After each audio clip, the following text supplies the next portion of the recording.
భూపాల్పల్లి నియోజకవర్గం షాయంపేట మండలంలో విస్తృతంగా పర్యటిస్తున్న మాజీ ఎమ్మెల్యే గండ్ర వెంకటరమణారెడ్డి షాయంపేట మండలం హుస్సేన్పల్లి, పత్తిపాక, అప్పయ్యపల్లి, నేరేడుపల్లి, నూర్జహాన్పల్లి, కాట్రపల్లి, ప్రగతి, సింగారం గ్రామంలో బీఆర్ఎస్ పార్టీ రజతోత్సవ బహిరంగ సభకు ప్రజలను ఆహ్వానిస్తున్నారు. కార్యకర్తలకు దిశానిర్దేశం చేస్తున్నారు. ప్రతి ఒక్కరూ సభకు హాజరయ్యేలా సమయపాలన పాటిస్తూ సభను విజయవంతం చేయాల్సిందిగా కోరారు.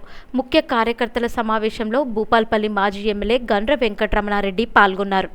ధర్మబద్ధంగా కాకుండా అధర్మాన్ని ఏ రకంగా చేస్తున్నారో ప్రజలు గమనిస్తూ ఉన్నారు. కాబట్టి మీరందరూ కూడా ఒకటే చెప్తా ఉన్నారు, రేపు 27 నాడు జనాన్ని చూసిన తర్వాత ఖచ్చితంగా ఒక మార్పు కనబడుతుంది. అధికారులలో కూడా ఒకే దగ్గర 10 లక్షల మంది కేసీఆర్ గారి నాయకత్వాన్ని బలపరచాలంటే నాకు తెలిసి భారతదేశ రాజకీయాల్లో 10 లక్షలు ఒక దగ్గర ఒక సమయంలో అధికారం లేని సందర్భంలో ఈరోజు ఖచ్చితంగా సమావేశం పెడతా ఉన్నాం. ఈరోజు అధికార పక్షం ఉంటే అనుకోవచ్చు ఏదో వచ్చిందని, కానీ ఈరోజు ప్రతిపక్షంలో ఉన్నాం. మనం ప్రతిపక్షంలో ఉన్న ఈరోజు ఊళ్ళలో వాడోడు వీడోడు మొబైల్ భయపెట్టిస్తులు వాడిపోతే నీకు ఇల్లు రాకపోయి పోతే అది రాకపోయి నీ ఇల్లు పట్టది, నీ జాగా పట్టది, నీ కారెంట్ పట్టది. ఈ రోజు వాడు ఇచ్చే పరిస్థితి లేదు.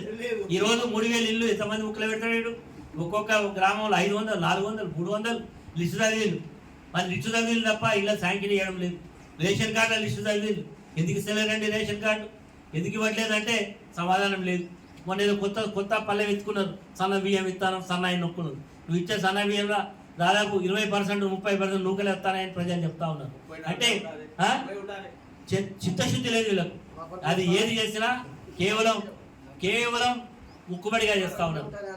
కాబట్టి నువ్వు సన్న బియ్యం ఇచ్చినా, నువ్వు సన్నాయి నొక్కులు నొక్కినా నిన్ను మాత్రం రేపు నొక్కును ఖాయం. రేపు గ్రామ పంచాయతీ ఎన్నికల్లో, ఎంపీడీసీ ఎన్నికల్లో, జెడ్పీడీసీ ఎన్నికల్లో, కోఆపరేటివ్ ఎన్నికల్లో ఖచ్చితంగా ఈ ప్రభుత్వానికి బుద్ధి చెప్పడానికి ప్రజలు సంసిద్ధతో ఉన్నారు.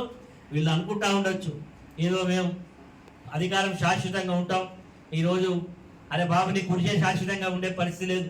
నువ్వు రేపు ఉంటావా మాపోతావా తెలియదు. రేవంత్ రెడ్డి నీ ప్రభుత్వానికి ఇక్కడ ఉండేటువంటి పోలీస్ యంత్రాంగాన్ని కూడా చెప్తా ఉన్నాం. మీరు ఇది అనుకుంటా ఉన్నారు ఈ ప్రభుత్వం ఆక్సిజన్ మీద బతుకుతా ఉన్నది. రేపు వచ్చేది బీఆర్ఎస్ ప్రభుత్వం.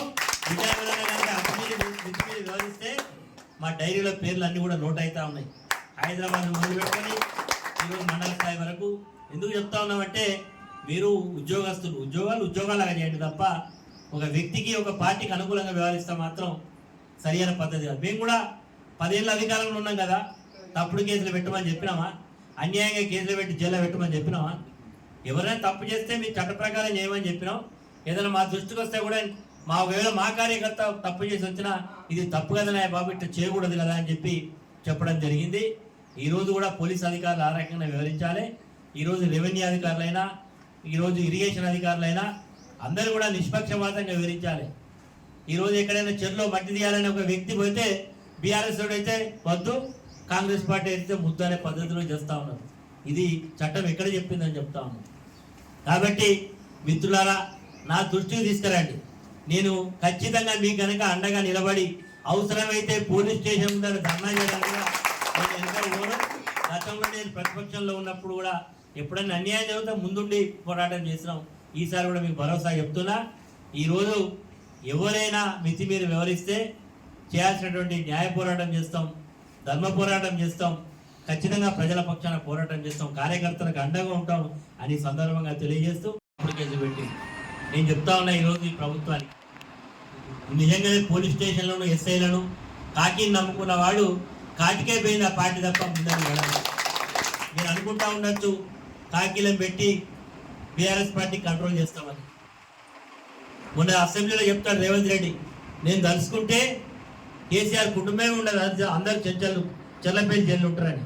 అరే బాబు ఎందుకు తలుసుకుంటలేదు రా? మరి తలుసుకో, జైల్లో పెట్టి ఇప్పుడు జైల్లో పెట్టు అంటే ఏదో ఆయన దయాదక్షిణ బయట బతుకుతున్నాడు. అంటే రాజ్యాంగం ఏదైనా అత్తగారు మామగారు రచించినటువంటిది లయ రాసింది అనుకుంటా ఉన్నాడు. రాజ్యాంగాన్ని రాసిన డాక్టర్ బాబాసాహెబ్ అంబేద్కర్ పార్లమెంట్లో చట్టమైంది. కేసీఆర్ గారిని జైలు పెట్టాలంటే చట్టమేమి నీ చుట్టం కాదు. నువ్వు వెళితే ఏమైనా న్యాయస్థానాలు ఉట్టుకుంటాయా? ఇప్పటికే నీకు చట్టలు అని రోజు చెంప మీద దెబ్బలు కొడుతున్నారు. హైకోర్టులో, సుప్రీంకోర్టులో చెంప మీద దెబ్బలు పడుతున్నాడు. ఈయన పెట్టిన కేసు ఏదో నిలబడడం లేదు, ఈయన తీసుకున్న నిర్ణయం ఏది ముందరపడడం లేదు. ఈరోజు మరి హెచ్చరిక చేస్తా ఉన్నా.